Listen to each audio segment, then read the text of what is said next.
Assalamualaikum warahmatullahi wabarakatuh. Baik, teman-teman mahasiswa, berjumpa kembali ya di perkuliahan online mata kuliah pendidikan kewarganegaraan ya yang diampu oleh saya Didi Pramono.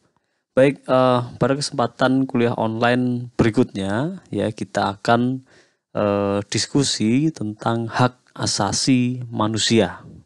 Ya, ada banyak hal akan kita bicarakan nanti, ya mulai dari definisi, jenis, batasan, sejarah, diskusi, simpulan. Ya, ini setidaknya yang akan saya ulas di dalam video kali ini. Baik, kita langsung saja masuk ke definisi, ya, sesederhana definisi dari hak asasi manusia. Ya, mungkin juga sebenarnya sudah sering kita dengar ya istilah hak asasi manusia, sering berseliweran di media sosial kita atau mungkin di televisi dan sebagainya. Nah, sekarang kita coba dalami lagi ya tentang apa itu sebenarnya hak asasi manusia. Jadi, saudara, jika berdasarkan TAP MPR ini, maka hak asasi manusia adalah hak dasar yang melekat pada diri manusia secara kodrati, universal, dan abadi sebagai anugerah dari Tuhan Yang Maha Esa. Nah, ini definisinya. Sekarang kita coba dalami ya satu persatu. Sering muncul dalam diskusi saya di kelas ya dengan mahasiswa. Biasanya mereka kemudian mempertanyakan sejak kapan sih ya hak dasar ini melekat pada manusia. Muncul dua versi. Ada yang mengatakan sejak lahir, ada yang mengatakan sejak dalam kandungan. Nah, ini ya.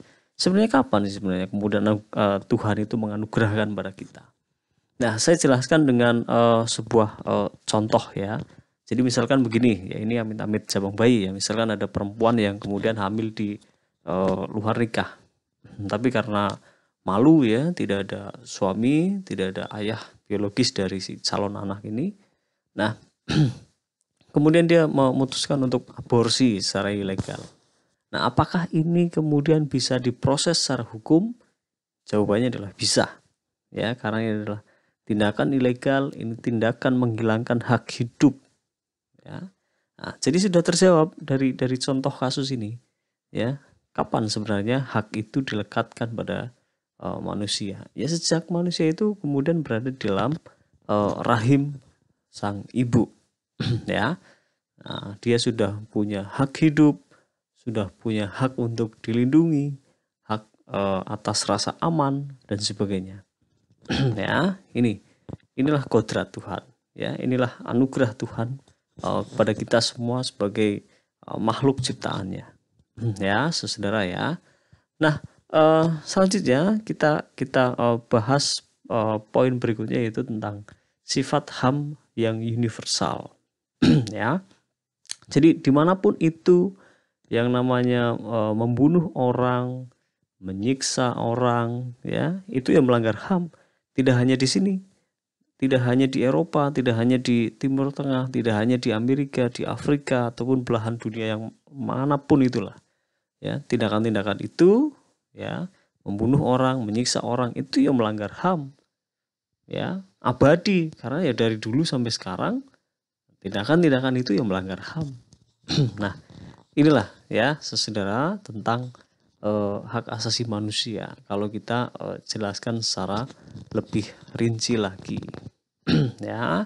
Nah, hak-hak kita sebagai warga negara Indonesia itu semua sudah lah ya dijabarkan di dalam Undang-Undang Dasar 1945 pasal 27 sampai pasal 34. Ya, silahkan bisa dibuka-buka lagi buku undang-undangnya atau juga di buku MKU Pendidikan Kewarganegaraan. Di sana juga sudah ditulis ulang ya isi dari undang-undang tersebut. Ya, kalau kita rangkum kemudian ya diantaranya hak hidup, kemerdekaan, berkeluarga, berkomunikasi, keadilan, keamanan, mengembangkan diri, kesejahteraan, kehidupan beragama, pendidikan dan lain sebagainya. Masih banyak lagi dijelaskan di dalam Undang-Undang 45 pasal 27 sampai pasal 34. Ya, silahkan bisa dibuka sendiri bukunya. Nah, kita lanjutkan saudara ya terkait dengan hak asasi manusia menurut Undang-Undang Nomor 39 tahun 99 ya. Nah, tadi di awal sudah saya jelaskan ya bahwa HAM itu yo anugerah dari Tuhan. Ya. Nah, kalau begitu berarti sudah jelas. HAM itu bukan pemberian dari saya, bukan pemberian dari ketua RT, bukan pemberian dari ketua RW, wali kota, bupati, gubernur, presiden, bukan. Ya, itu adalah anugerah dari Tuhan. Ya. Lalu apa tugas kita sebagai sama manusia? Lalu apa tugas negara? Ya. Nah, di dalam Undang-Undang Nomor 39 ini sudah jelas kiranya ya saudara, tugas dari masing-masing kita sebagai sama manusia, sebagai sama-sama makhluk ciptaan Tuhan adalah untuk saling menghormati. Ya, menghormati hak-hak orang lain. Nah, ini tugas kita. Tugas negara adalah melindungi. Ya. Tugas negara adalah melindungi. Maka negara punya aturan hukum, negara punya undang-undang, negara punya lembaga peradilan, ya, punya aparat penegak hukum. Nah, ini itu semua instrumen negara untuk melindungi ya bahwa kita sebagai warga negara Indonesia bisa menikmati hak-hak dasar kita. Ya. Hak hidup, hak untuk kesejahteraan, hak untuk mendapatkan pekerjaan, ya macam-macam, banyak sekali itu. Ya, inilah saudara, ya, ini definisi dari hak asasi manusia. Ya, saya jelaskan seperti itu. Langsung kita lanjut ke pembahasan berikutnya. Ya, nah kalau kita cermati dari serangkaian hak asasi manusia itu, ternyata bisa kita klasifikasikan menjadi dua, ya, saudara.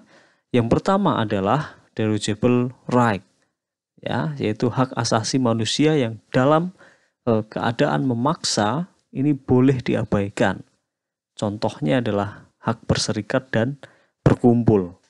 Ya, jadi misalkan ada sebuah aksi demonstrasi mahasiswa, ya, ketika ya ini sudah dijamin dalam undang-undang, ini adalah hak kita sebagai warga negara, boleh silahkan. Akan tetapi ketika demonstrasi ini sudah berujung pada kerusuhan, ya, merusak fasilitas umum, mengganggu ketertiban dan sebagainya, nah maka ya dalam kondisi macam ini ya aparat keamanan ya punya hak juga untuk membubarkan, ya, punya hak juga untuk membubarkan, dibubarkan saja. ini contoh, ya.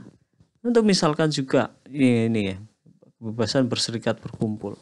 Misalkan ada organisasi ya yang bertentangan dengan nilai-nilai yang ada di masyarakat, atau kemudian tidak mau mengakui Pancasila sebagai asas dalam organisasinya. Ya pemerintah punya hak untuk membubarkan, ya, tidak menerbitkan izin berdirinya organisasi tersebut.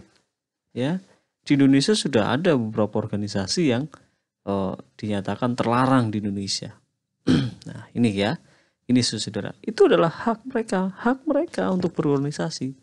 Tapi ketika tidak sejalan dengan itu tadi nilai-nilai, tidak sejalan dengan ideologi Indonesia, maka ya dibubarkan saja. Nah, ini ya saudara ya. Belakangan muncul misalkan ada sekelompok orang yang kemudian mendeklarasikan sebuah kerajaan baru. Ya, ini kalau tidak sesuai, tidak sejalan dengan kemudian meresahkan masyarakat, ya maka pemerintah ya dalam hal ini punya hak untuk membubarkan, ya. Wow, kerajaan-kerajaan baru, wah ini lucu juga ya. Nah, ini saudara. Nah, klasifikasi yang kedua adalah non-derogable right. Ini hak asasi manusia yang dalam kondisi apapun tidak boleh diabaikan. Ya, contohnya adalah kebebasan beragama, karena ini adalah hak asasi yang paling asasi ya, karena ini menyangkut hubungan langsung antara manusia dengan sang penciptanya, dengan Tuhannya. Jadi ini tidak boleh ada pemaksaan di dalam kehidupan beragama. Ya, ini saudara. Satu hal yang sangat disayangkan adalah dalam prakteknya di masyarakat, muncul kelompok-kelompok radikal yang kemudian mempersekusi minoritas, ya, umat beragama minoritas yang lain di sini. Ya, ada yang mau mendirikan tempat ibadah dilarang, nggak boleh mengganggu keimanan kami, wah, dan sebagainya. Ya, nah, ini tentu harus dihindarkan lah sikap-sikap yang semacam ini. Ya, kita hidup di Indonesia, ya, sebuah negara dengan keberagaman yang sangat tinggi. Ya, jadi mestinya sikap-sikap saling menghormati, sikap toleran, sikap moderat, itulah yang mestinya kita junjung tinggi, ya, sebagai warga negara Indonesia yang baik. Ya, ini saudara. Nah, di dalam implementasinya, saudara, itu kemudian juga harus sesuai dengan konteks, ya, harus sesuai dengan konteks. Nah, tidak bisa implementasi HAM kita di sini disamakan 100% implementasinya dengan di Amerika misalkan, atau di negara liberal yang lainnya, ya, baik di Amerika maupun di Eropa. Nggak bisa. Ya, contohnya yang semacam ini. Ya, ini yang kalau menurut kita dari kacamata orang Indonesia, ya, pernikahan sama jenis atau praktek-praktek LGBT, ya, tentu ini bertentangan dengan nilai-nilai yang kita anut selama ini. Ya. Tetapi mereka yang ada di negara-negara itu, di negara-negara yang melegalkan pernikahan sama jenis, ya, dalih mereka adalah ini hak asasi manusia, ini hak mereka. Wah, gitu ya. Nah, ini kan apa ya, masih tabu lah kalau kita melakukan itu di Indonesia. Ya, jadi kita punya nilai-nilai lah. Ya, kita punya Pancasila, kita punya ajaran agama kita masing-masing, ya. Jadi kita punya adat istiadat, ya. Jadi pelaksanaan HAM itu ya memang perlu disesuaikan dengan situasi dan kondisi sosial kultural dan falsafah atau pandangan hidup masyarakat setempat. Ini saudara, ya. Cobalah bayangkan kalian berontak dengan ketentuan-ketentuan ini. Ya, kalian ciuman coba di tengah jalan, wah, ini pasti akan dipersekusi oleh banyak orang. Ya, tetapi kan berbeda kondisinya, misalkan di Amerika ada orang ciuman di tengah jalan, itu hak privasi orang tersebut. Kalian mau mengganggu, justru kalian yang nanti akan dipolisikan karena mengganggu privasi orang lain. Ya, ini jelas ada nilai-nilai yang apa istilahnya, ya, berbeda, ya, ada nilai-nilai yang kemudian dianut oleh masing-masing. Ya, kita di sini, kita hidup di Indonesia, tentu dalam mengimplementasikan HAM ya juga harus sesuai dengan konteks yang ada di Indonesia. Ya, ini saudara, ya, ini yang patut kita garis bawahi. Ya, misalkan lagi, ya, saya bandingkan, ya, dengan di negara yang sangat otoriter, ya, saya contohkan Korea Utara misalkan. Ya, justru di negara semacam itu, wah, implementasi HAM itu, waduh, ya, hak-hak individu banyak sekali yang kemudian dikuasai oleh negara. Ya, kebebasan berpendapat misalkan, ya, tentu di negara-negara otoriter semacam itu, kebebasan berpendapat itu ya tidak sebebas di negara kita sebagai negara demokrasi. Ya, bisa jadi di Korea Utara kita mengkritik pemerintah, wah, besoknya siap-siap, ya, masuk penjara atau mungkin kemungkinan yang terburuk yang lainnya. Ya, itu bisa jadi. Bahkan saya pernah baca di sebuah artikel, ya, di media online, bahkan model potongan rambut warga negara itu sudah diatur oleh negara, oleh pemerintah.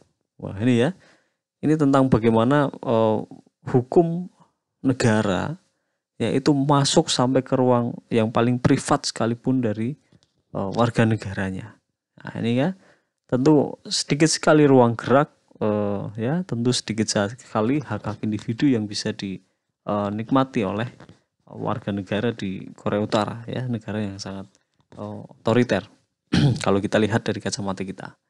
Jadi mestinya kita memang patut bersyukur ya saudara, hidup di Indonesia ya, negara yang demokratis, negara yang punya nilai-nilai, punya Pancasila, punya ajaran agama masing-masing, punya adat istiadat ya.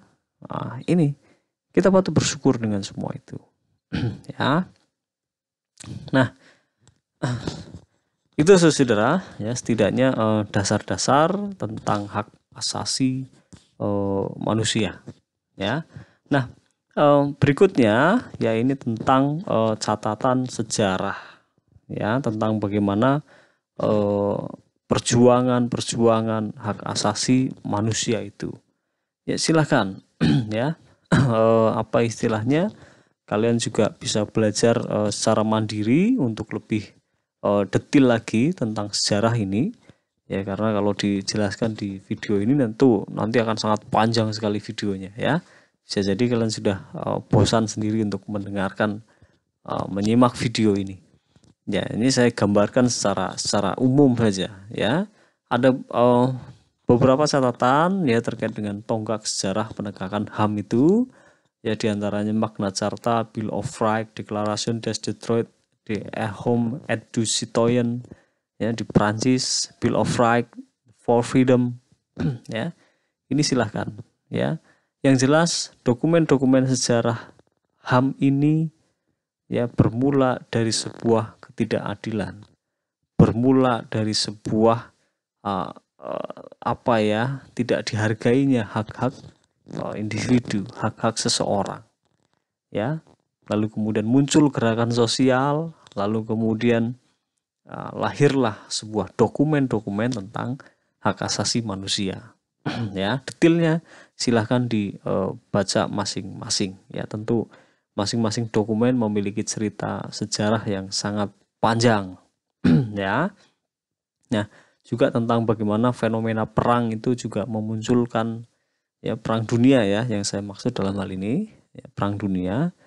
Bagaimana perang dunia juga memunculkan the for freedom, memunculkan Universal Declaration of Human Rights ya gitu ya.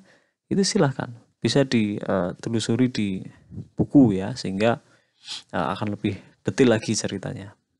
Nah, juga masih ada banyak lagi instrumen penegakan HAM di tingkat internasional ya. Ini kalian bisa telusuri juga dari banyak referensi, dan juga tentang instrumen penegakan HAM yang ada di negara kita ya. Kita punya banyak regulasi tentang hak asasi manusia ya. Detailnya silahkan baca masing-masing undang-undang tersebut ya.